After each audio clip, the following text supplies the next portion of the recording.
अस्सलाम वालेकुम वरहमतुल्लाहि वबरकातुह। मातम की मजलिस में और ताजिया देखने जाना और उसकी मजलिस में शरीक होना कैसा है?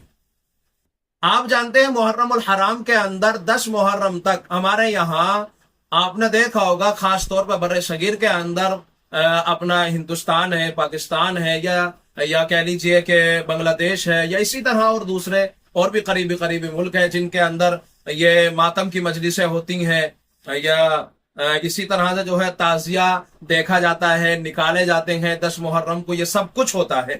तो इन दिनों के अंदर मातम में या उसकी मजलिस में शरीक होना, ऐसा ही ताजिया देखना और उसके अंदर शरीक होना, ये जायज नहीं है। ये फालतू रसूमात हैं, इन सब से अपने आप को बचाना चाहिए। इसके अंदर असल में बड़ी कबाहतें पाई जाती हैं। पहली कबाहत तो ये है कि इसमें गुनाह है। गुनाह क्या है कि मर्द और औरत का इख्तिलात होता है। दुश्मनाने सहाबा की रौनक बढ़ती है, जबकि दुश्मनों की रौनक बढ़ाना हराम है। खुद नबी सल्लल्लाहु अलैहि वसल्लम का इरशाद है, मन कस्सरा सवाद कौमिन फहुव मिनहुम, यानी जिसने किसी कौम की रौनक बढ़ाई वो उन्हीं में से है।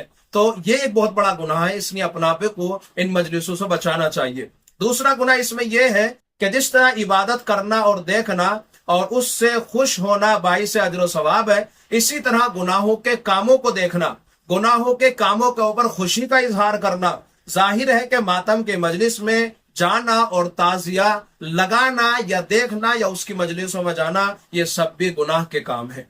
तीसरा गुनाह इसमें यह भी पाया जाता है कि अल्लाह तबारक व तआला की नाफरमानी होती है, वहां अल्लाह का गजब नाजिल होता है, और ऐसी गजब वाली जगह पर जाना भी गुनाह से खाली नहीं। गर्ज के इन मजलिसों और जुलूसों में भी जो लोग जाते हैं और शिरकत करते हैं, तो वहां मर्द और औरत का भी बहुत ज्यादा इख्तिलात होता है। इस बुनियाद पे खुद ही हराम हो जाती है।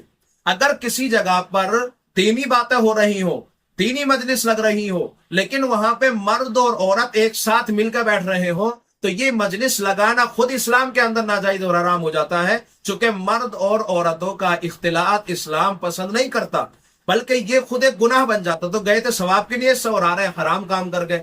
इसलिए इन तमाम जुलूसों से, मातमों से, ताजियों से और चढ़ावे चढ़ाने से, इनसे तमाम से अपने आप को बचाना चाहिए। अल्लाह अमल की तौफीक अता फरमाए।